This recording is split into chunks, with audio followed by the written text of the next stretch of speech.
महाराष्ट्र नवनिर्माण सेना पक्षाच्या वतीनं शाखाध्यक्ष पद्माकरजी वाडकर, त्याचबरोबर मंगेजी कसालकर यांच्या माध्यमातून महानगरपालिका निवडणूक डोळ्यासमोर ठेवून माननीय राष्ट्रपतींच्या आदेशानं संपूर्ण महाराष्ट्र परिषदेची जिथे महानगरपालिकेच्या निवडणुका आहेत तिथे मेळावे घेण्यास सांगितल्यानंतर आज या ठिकाणी या दोन शाखांचे मेळावे होत आहेत. तत्प्रसंगी उपस्थित ज्यांना आयोजकांनी किंवा संपूर्ण महाराष्ट्रामध्ये कुठल्याही विधानसभेमध्ये ज्यांचा अतोपूर्ण उल्लेख होतो ते सन्माननीय तुम्हा सर्वांचे लाडके माननीय राजसाहेबांचे लाडके, आम्हा सर्वांचे लाडके बंटीभाई बशीरकर, ज्यांनी महिला आघाडी त्या पक्षामध्ये कुठेही कमी झालेली नाहीये किंवा त्यापेक्षा अधिक जोमानं महिला आपल्या पक्षामध्ये माननीय राजसाहेबांच्या विचाराला प्रभावित होऊन येत आहेत. अशा आमच्या सौभाग्यवती ताई भगिनी उतरकताई, दत्ता पाटील उपविभागाध्यक्ष गेले बंटीभाई मगाशी उल्लेख केल्याप्रमाणे गेले कित्येक वर्ष माननीय राजसाहेब साहेबांची सासोबत त्यांच्या पक्षात आपला नोकरी धंदा प्रपंच सांभाळून तुमच्यासारखेच काम करणारे दत्ताजी पाटील,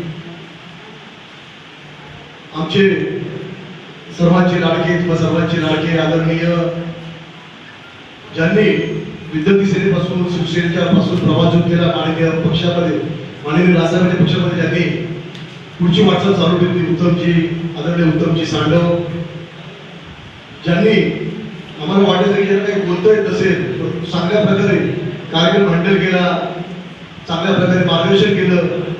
ते सन्माननीय शाखाध्यक्ष आमच्या मंगेजी कसालकर,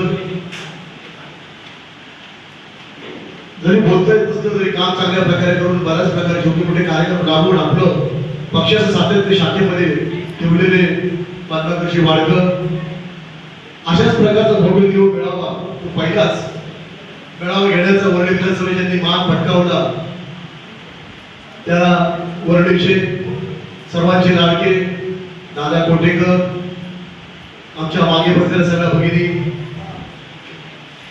आत्ताच या कार्यक्रमामध्ये ज्यांच्या नियुक्त्या झाल्या त्यांचे सत्कार झाले, कौतुक झालं, आमच्या मान्यवरांचं देखील कौतुक झालं, व्यासपीठावर असलेले एकमेकांनी आपलं कौतुक करून घेतलं.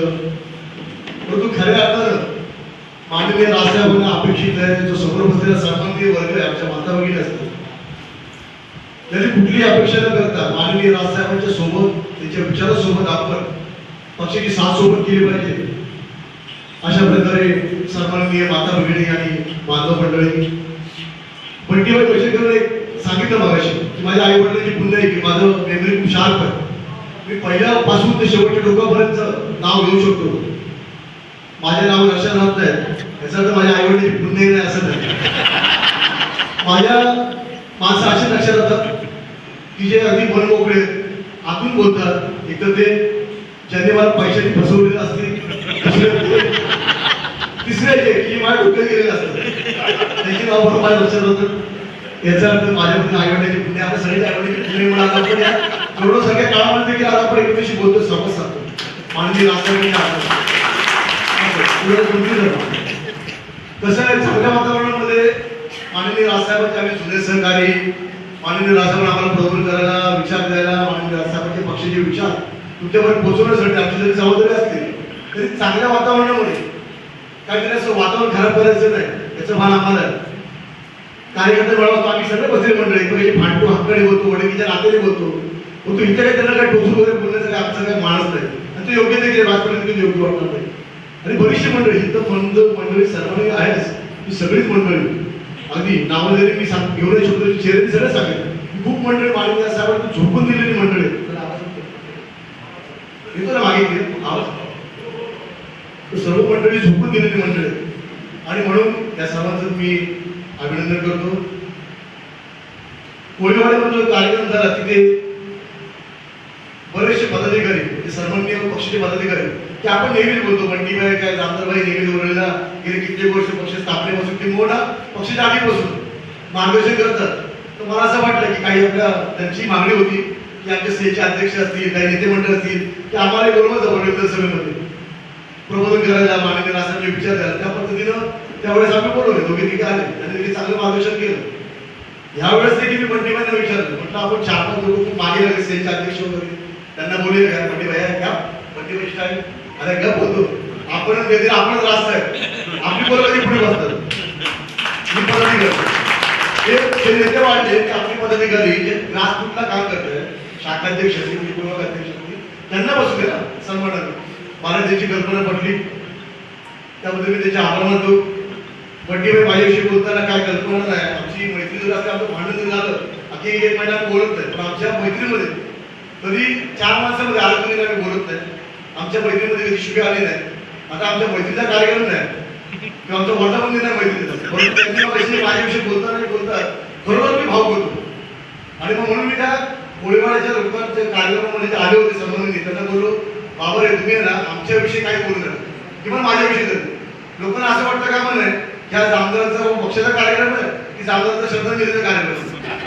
म्हणून बंटीबाई बोलताना मला खरोखर वाटतं की मी हॉस्पिटल बाबा खरोखर आहे की कुठे बाबा.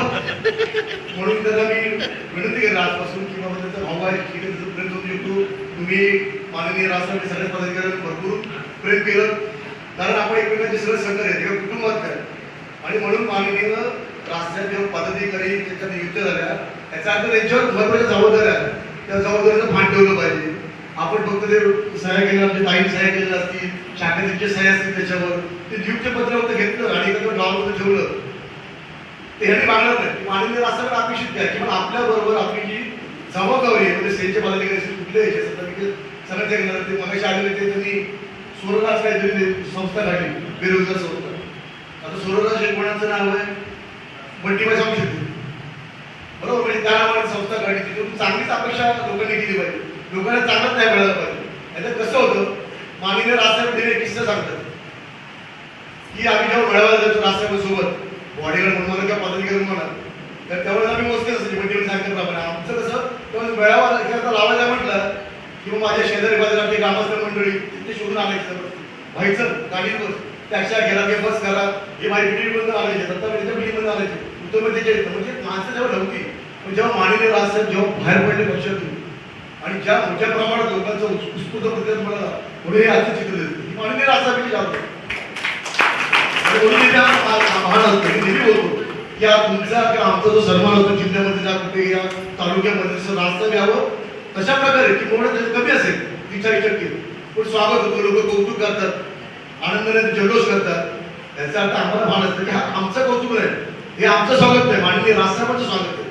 आणि म्हणून माननीय राष्ट्रपती आपला चेहरा दिला, आपण किती भान ठेवलं पाहिजे, एकमेकाशी बोलतो किती आदमीनं बोललं पाहिजे. संजय जामदार जर माझ्याच बरोबर राहणाऱ्या गाडी लोकांना फिरणाऱ्या लोकांना अशा पद्धती देणार असेल, याचा अर्थ मी विचारांवर अन्याय करतो. मग आपल्या सगळ्या पदाधिकाऱ्यांची जबाबदारी की बाबा आज आपल्यापेक्षा बऱ्यापैकी काम करणार आहे, ग्रासरूटला काम करणार, मग त्याचे कोण चेहरे राहिले ते तुम्ही शोधायचे, तुम्हीच द्यायचे त्यांना घ्या, त्याच्यावर जबाबदारी द्या. माननीय राजसाहेबांना सांगा की हे लोक काम करतात काय करतात, अशा लोकांना जबाबदारी वाढल्या पाहिजे. तो किस्सा मला सांगायचा राहिला, प्रत्येक शाखेमध्ये जायचे, शिवसेनेमध्ये असतात तेव्हा एक जण आला त्याच्याकडे, साहेब मला शाखाध्यक्ष व्हायचं, शाखा प्रमुख, तेव्हा ते शाखा प्रमुख, साहेब मला शाखा प्रमुख व्हायचं. साहेब मला तुला शाखा प्रमुख व्हायचं काय कारण काय, म्हणजे तुझ्यामध्ये काय असं तुला काय वाटतं शाखा प्रमुख व्हावं. तर त्या मुलाने उत्तर दिलं की साहेब मला नोकरी नाही, धंदा नाही, तर मला शाखा प्रमुख व्हायचं. म्हणजे त्यांनी काय केलं की बाबा मला एक पदार्थ तुला मिळालं की माझा एक बाबा काहीतरी रोजगार चालू होईल, मला 4 पैसे कमवायला भेटतील. राजसाहेबांनी खडकून त्याचे काही तिथे हसले, ते म्हणाले ठीक आहे नोकरी धंदा याचा ते काय पैसे कमवण्याचं माध्यम नाही, हे नाही साधन नाही. आणि म्हणून अशा प्रकारे आपण पैसा आपलं घर चाललं पाहिजे, आपल्या माहितीने चाललं पाहिजे, आपल्या मतदार काही नोकरी असेल बिझनेस असेल तरी चाललं पाहिजे. पण कोणाचा जरी गाला कापू, कोणाला जरी हे करू ब्लॅकमेलिंग करू, तर आपण जर काही 4 पैसे आणले घरामध्ये असले तर आपल्या घरच्या लोकांना पण बाधक होतं, आपल्यालाही बाधक होतं, ते शास्त्रविरुद्ध पक्षाला बाधक होतं. त्याची चर्चा सगळ्या ठिकाणी होत असते. पुढे बोलताना हे सांगताना आमचा जीव कसा कासवी सुद्धा अंगावर काटव करतो. आज माननीय राजसाहेबांनी आमच्या पाठी आशीर्वाद आहे, आम्हाला चेहरा दिलेला आहे, आम्हाला ते तुम्हाला सांगायला आपण कुठे गेलं आपण काय करू शकतो. मला सांगलं ना अहो आता मगाशी दादर कृषी होतो, आम्ही 60 वाजता बाहेरच किल्ल्यानंतर आम्ही तिथे एका माणसाने सेमिनार असा आपण त्याचा हा मेळावा पक्षाचा सेमिनार बोलतो दादरच्या ठिकाणामध्ये माननीय राजसाहेब राहतात कृष्णपूरच्या बाजूला असलेल्या बॉन्डच्या शेवटच्या टोकावर तुम्हाला मी ह्यासाठी मी सांगतोय गोष्टी, तुम्ही सांगा त्या गोष्टीपासून.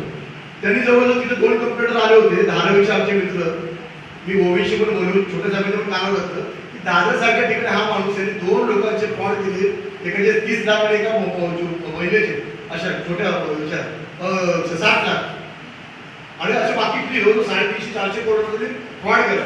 त्या पोलीस स्टेशनमध्ये गेल्यानंतर आम्ही चांगली दमदाटी दिली, तुला झोप कशी लागते, काय कशी लागते पोलिसांच्या समोर. त्यांनाही सांगितलं की अधिकारी आपले तुम्ही काय करताय कोण वगैरे, त्यांना आमची कोर्ट सांगितल्यानंतर ते सगळे म्हणजे सांगायचं काही रास्ता पाहिजे जाऊ. त्याच्यानंतर की अशी लोक सेमिनार भरतात दादरसारख्या ठिकाणी शिटर लोक. पण त्याला मी ते सांगितलं तुला झोप कशी लागते, तुला या लोकांची मधु वगैरे घेतो. तिथं महाराज कोण आमचे राजू कुठे, तो राजूला होतो भाई का देव काय चपाट वगैरे. आता ब्रिटिशांच्या मध्ये वर्ल्डचे सगळे नाम विश्वास आणि बरोबर चपाट आपल्याला चपाट होते. हा कायद्यावर हातात घेऊन आपण पोलीस स्टेशन मध्ये किल्लेदार वगैरे आले त्यांनी आपल्या ब्राह्मणी पद्धतीने चांगला त्यांना समजवलं आणि अशा याला फुलतापणा बळी पडू नका. कुठल्या स्कीम्स आहेत, चेक सिस्टीम असेल, कुठे तुम्हाला भाडाचं घर देतोय, नोकरी देतोय, त्याच्यामध्ये बसू नका. तर आपल्या आई वडिलांनी किंवा तुम्ही कमवलेली पुंजी ही खूप महत्वाची असते.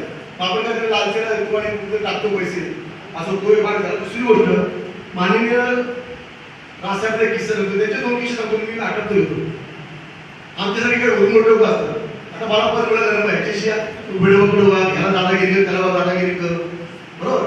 हे आमच्यामध्ये गुरमी येते, मस्ती येते. तसंच एका चांगला त्याचं मी नाव घेणार नाही, पिक्चरचं पण नाव घेऊन बरोबर आपल्या ओळखबद्दल आहे, त्यामुळे तुम्ही टेन्शन घेऊ नका, कोणीकडे घेऊन संशय घेऊ नका. ते चांगल्या मोठ्या माणसाला आमच्या सगळं जुना पण त्याच्या एवढ्या कंप्लेंटवर तेव्हा मग आमच्या सगळे 4 जण गेले. साहेबांनी त्याला 15 काढलं आणि नावं ठेवलं. मग आमच्या 4 जण गेले. साहेबांना सांगितलं साहेब तो मुलगा चांगला आहे, त्याचं तुमच्यावर खूप प्रेम आहे, पक्षावर खूप जीव आहे, तुमच्यावर खूप जीव आहे. मला बोल राजसाहेबांनी त्यावेळेस सांगितलं तर आम्ही तिथे होतो त्या स्पॉटवर.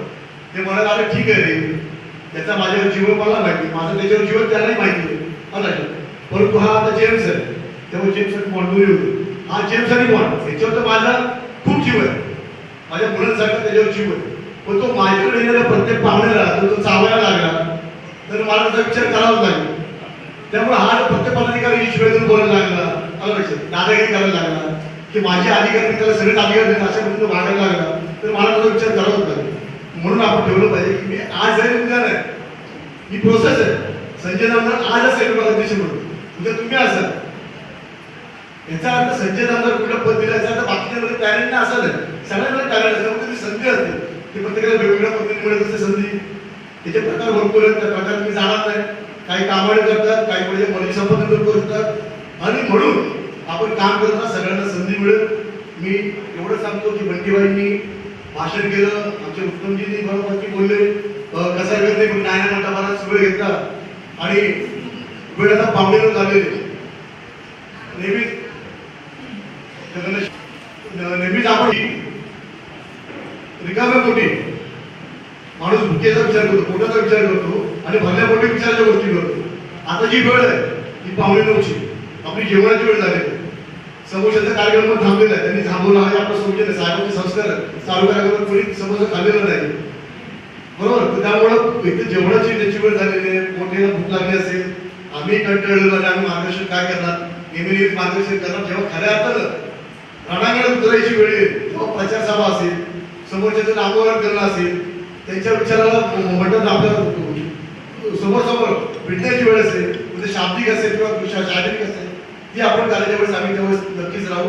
मी तुम्हाला पुन्हा भाऊ म्हणून सांगतो की कुठलेही की माझ्याकडे आज पद आहे म्हणून मी त्या अधिकारानं चुकीच्या गोष्टी करेल, संजय नामदार जो चुकीच्या गोष्टी करेल त्याला जर उद्या कुठल्या त्याला सामोरं जायचं असेल तर ते नक्की त्याला सुख घेतल्याशिवाय राहणार नाही. त्यांची इष्ट साहेबांवरती कायम राहणार. म्हणून बंटीबाई सांगितलं गरजेचं आपण सांगतो आणि त्याच्यामध्ये इतर पक्ष हे मजा घेतात. आता हा जो मॅडम इथं लागलेला मला दोन्ही शाखाधीशांनी विचारलं कोणामध्ये फोटो टाकायचे आहे, म्हटलं तुम्ही कशाला, हा नेता टाकणार किंवा एक असणार तिकडचा, एक असणार कुठं कोणाकडचा, एक असणार आपल्या इकडचा.